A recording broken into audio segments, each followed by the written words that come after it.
So now that we're kind of getting into finally the late part of the game, because on a moral difficulty, even though it's turned like 315, it takes a while for the AI to kind of get to that later part of the game. And that's kind of why I like to play on lower difficulties. That way we have a good enough time on each kind of era of the game. So now, since we saw Egypt with aircrafts, it should be a lot easier for AIs to take over cities. Also, over the break, Spain and Morocco are back at war, and the Netherlands decided to join in for Morocco's little coalition here. Now, remember, Utrecht they are in Iberia, and they also have some units. They've got a frigate, a Gatling gun, and a sea beggar. So that might be able to make a little bit of a difference. I mean, 2 naval units isn't going to make a huge difference, but that's kind of the thing that Morocco needed in the first Spanish-Moroccan war. So we'll see if the extra fleet helps. I don't think it will, but yeah, I mean, hey, you gotta have some you gotta have some hope, right? You gotta try at least. You gotta have something. So anyways, let's see how that goes. There's other things that are going on, and there's Venice at war with Rome, but nothing really is happening there. Ideologies are now getting taken by everybody. We're probably at like our 9th or 10th ideology, and actually Germany was the second nation to choose freedom. I think it was Morocco that chose, well, technically they're the third, because remember, Spain chose it first, then they had a revolution, then Morocco chose it for the first time. I wonder if they still get those benefits. They still get 2 free social tenets? I think so, or social policy, or free, whatever, freedom tenets. I think they do. Wow, look at this, look at this. Actually, look at this. Rome is actually somewhat under siege, but the Venetian military, oh my goodness, that is crazy. That is insane. And we have Rome and Hungary piecing out. Remember, the Goths and Bulgaria are at war, and the Goths are doing some pretty heavy damage to Western Bulgaria, Western Bulgaria, because all this stuff is being pillaged. So yeah, that's pretty messy there. I don't know what is going to happen. And I promised you guys that we'd take a look at the Info Addicts, so let's go ahead and do that. But first, I do want to check in on our Freedom Nations and how they're doing, because something I said at the end of the last video was that the Freedom Nation, Morocco, who chose it first, needed a lot of tourism, and they don't have enough. They might have had more than Spain did when before their revolution. How much does Spain have in terms of tourism-wise? Where is Spain at? Spain had 8. So yeah, I mean, Morocco has 22. It's a little bit better, but I don't think it's going to be enough. I think they also might be in a revolution because they're at -10 happiness overall. Spain switched over. Now they're at 1. We also are seeing, because Germany chose freedom, they're also a little bit unhappy. So this is not good. Russia choosing autocracy, which is big. Oh, and I think I made a mistake. I think I accidentally said that Egypt had chosen autocracy. Egypt did choose order. So pretty much all the order nations, it looks like the world's going to be filled with order nations. But we're still not even halfway done with the other nations choosing ideology. So who knows? Really, at this point, who knows? And also, is there anybody influential? No influential status with anybody. Let's check in on the Info Addicts, like I said. World facts, or world rankings. What do we have? Population, of course. I mean, let's recap here. Egypt was at #1 in almost every other category a few videos ago when we checked this. So I'm expecting about the same thing. Byzantium's catching up fast. Again, the Byzantium Empire is doing really, really well. That's awesome to see them do so well. So it seems like we might be seeing Egypt and Byzantium 1 and 2 for a while. Crop yield, Poland. I do forget about Poland a lot. Poland and Russia are in pretty good shape. Russia 3rd here. Look at how high Hungary is. Hungary and Spain, 4 or 5. Interesting. Land area goes to Egypt, obviously, but you know what? Byzantium, look at Byzantium. Not too far behind in terms of land area. That doesn't say much, although it does. Because remember, Egypt has a lot of desert, and some of that land is not very valuable. So if Byzantium's close to the same size as Egypt, you might as well think that they're about the same exact size, because like I said, I mean, a lot of that stuff is desert, and I did shift around, like I said, the map so that it's a little bit less valuable than before, and that's part of the reason why I think that most of the AIs aren't settling. Ooh, look at Austria. Well, there you go. But that's part of the reason why the AIs have taken so long to settle the Sahara Desert and East Europe, because there's not as many valuable resources, and I did that on purpose. I liked that I did that. But yeah, it's just something to keep in mind. Yeah, it's definitely something to keep in mind. Like all this stuff, this is probably not valuable at all. Yeah, there's a lot of farmlands, but yeah, two yields. I mean, this city's pretty much not there. I mean, it is kind of. There is quite a bit of production on some of these hill tiles, but still, just something to keep in mind. I mean, all this stuff is in desert. And did they get desert folklore? They don't have desert folklore, right? I don't think they do. No. But anyways, yeah, that's just, I don't know why I got into that subject. I have no idea. I just sometimes just ramble on. Anyways, military manpower, wow. I would have never guessed this. Russia is number 1. And in a very, very close behind, we have the Hittites, who are actually bigger than Egypt. And remember, a lot of those numbers are in the Red Sea. They're naval units in the Red Sea that aren't able to do anything.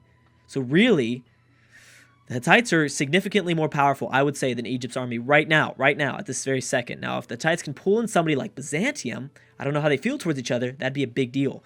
That's big. Scotland, number 4. Wow. And England, number 5. Did we realize that?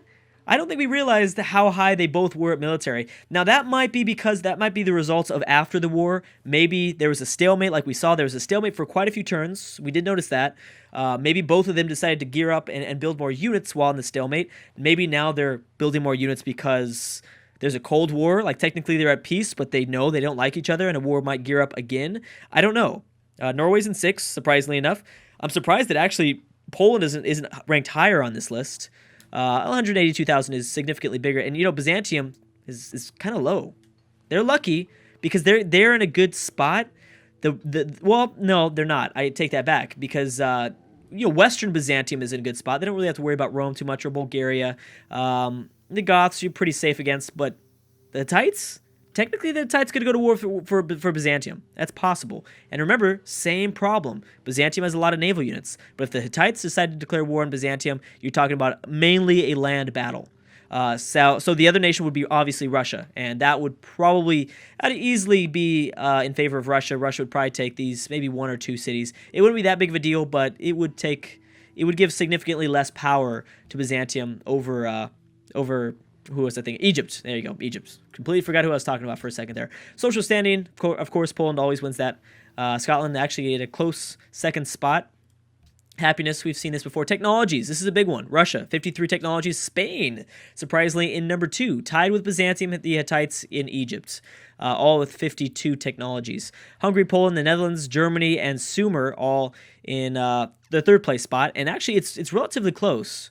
Relatively close. Milan, France, Carthage, nations that we probably figured. Rome is actually surprisingly low. I didn't figure Rome was so low. Sardinia, that's not surprising. Switzerland, yeah, some of these nations aren't too surprising being so low on the totem pole here, but yeah, once you get into the 50s, it's not a big deal. Anyway, 53 to 50 at this point, at this stage in the game, really, you're not really that far behind at all. Net gold cities. Egypt still wins. Russia in 10th. Byzantium with 10. Russia with 10. It tied for 2nd. Is that about it? Let's check on tourism real quick. Byzantium's winning this game in tourism.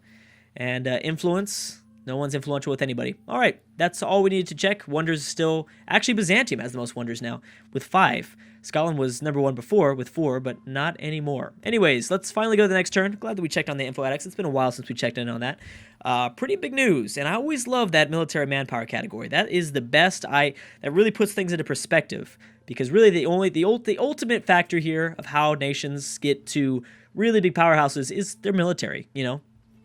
That's what it's all about in Civ 5. It's really going to be, with these AI-only battles, just military. Boom, and Sardinia Piedmont is no longer part of our game. Carthage is looking good, though. They've got 4 cities now. They're pretty far behind, but they have a really, really good spot now to be able to make a landing either for Utrecht, which I talked about. That's the only way the Netherlands are going to lose this city is if someone attacks them with a navy, or potentially Geneva going after Bulgaria, especially with Bulgaria losing their war against the Goths. It's not going so well. Who knows? They've got a lot of opportunities. I would stay away from Augustus, though, for now. But Carthage could definitely start to make a small comeback here, a very, very small comeback. Sumer choosing order. Yep, so pretty much everyone's going to choose order, and this is probably not going to be the most exciting ideology game we've had in the past, but that's fine. It'll be interesting watching some of those revolutions and stuff like that. Netherlands have peaced out with Sweden, so have the Ottomans. And what does our spy say? Ramses plotting against Stephen of Hungary. All right. Anything else? Morocco and Songhai still remaining peaceful. Nothing too big there going on. So many units in this world. It's crazy. Bulgaria and France have peaced out.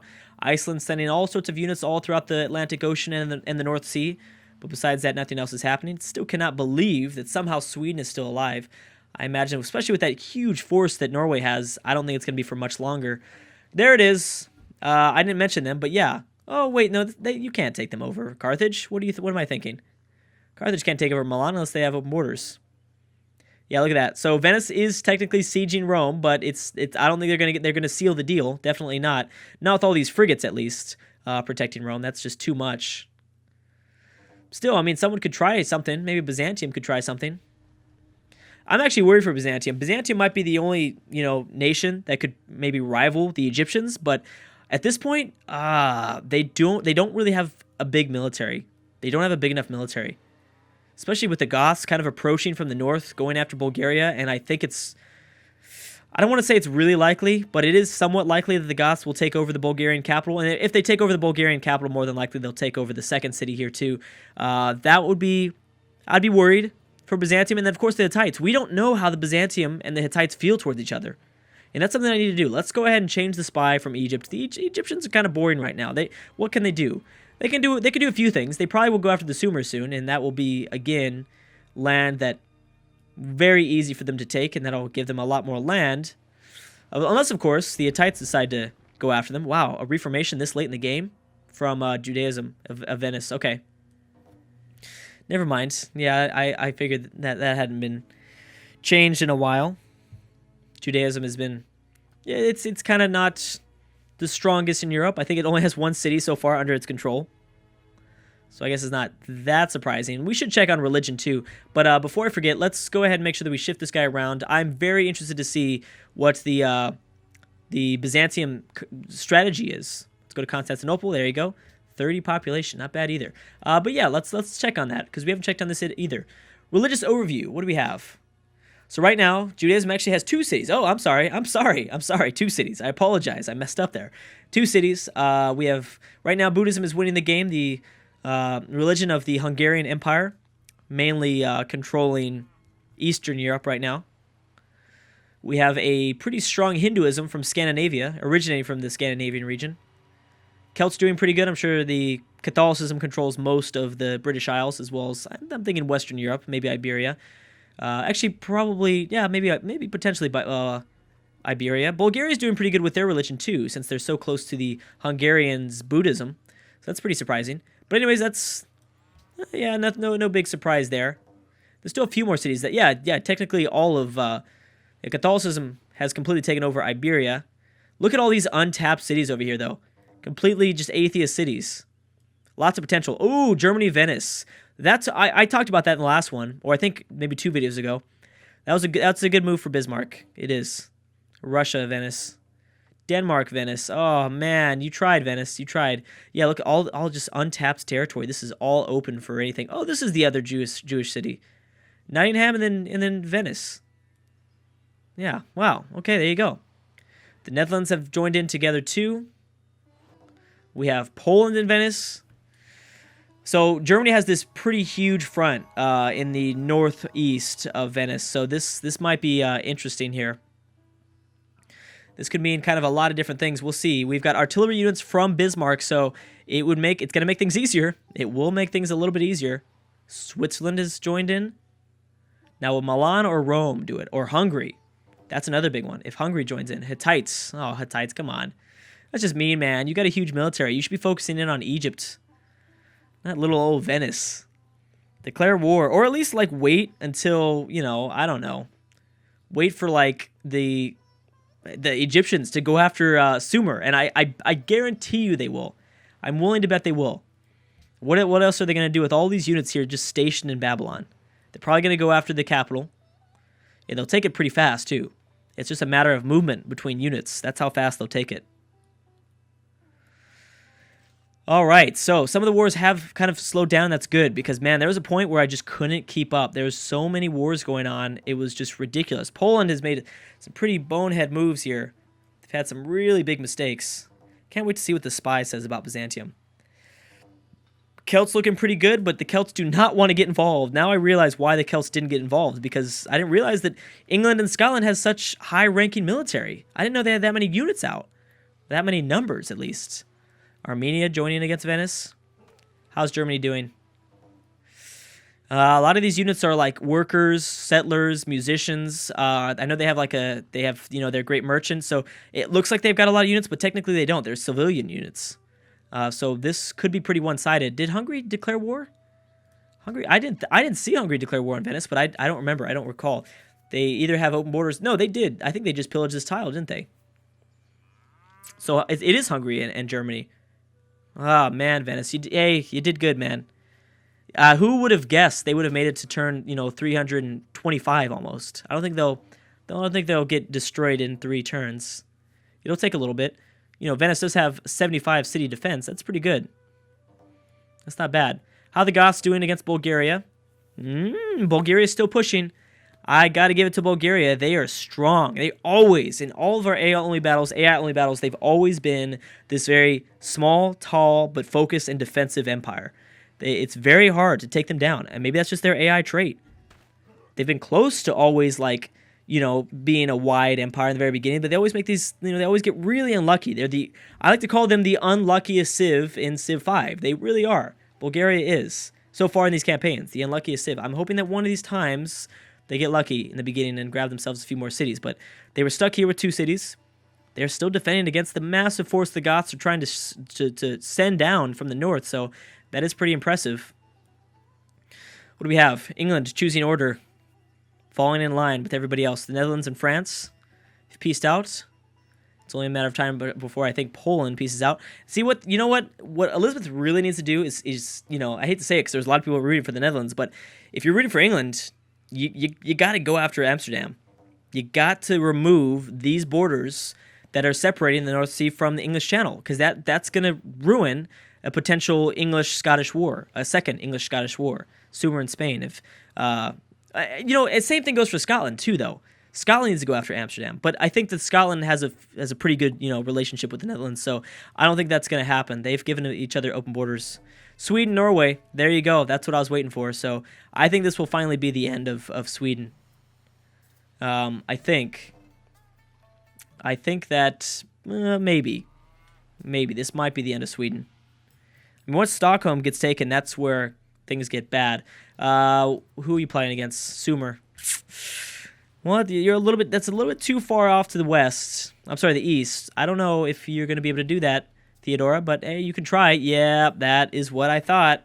This is bad. This is bad, Hittites. You got to move in now. Well, not now. Wait 2 or 3 more turns. Wait for them to be in the deepest part of the Middle East as you can. I guess here's technically the very tip of the Persian Gulf. Wait for them to be all the way over here and then declare war. And swoop as many cities as you can. They got to start, and look at this. What are they doing? Oh, that would be a disaster. If the Hittites go to war against Byzantium, that would be not good. Overall, for the world, that would just be not good. You're talking about two empires that ultimately need to kind of work together to catch up to Egypt. I don't know what's happening. Who knows? They might not be going to war. But it is kind of weird because why? Why do you have frigates? Why do you have artillery so close to Bursa? Don't do it, man. Don't do it. You need to go after Egypt right now. You probably have a pretty close... You could probably do it. Look, most of their units are here. This is all they have, really. This is all Egypt has. This is pretty much all they have. There's a few stragglers, and then everyone in the Red Sea that won't have any damage. Yeah, you probably won't be able to take over anything main Egyptian territory. That's fine. You could take things out Armenian territory, Babylon, Medina. Like I said, Mecca would be tough. Everything else would be tough, but you can really, really take away a lot of power from Ramses if you're smart about it. Anyways, guys, I'm going to stop right there. Thank you so much for watching, and I will see you guys next time.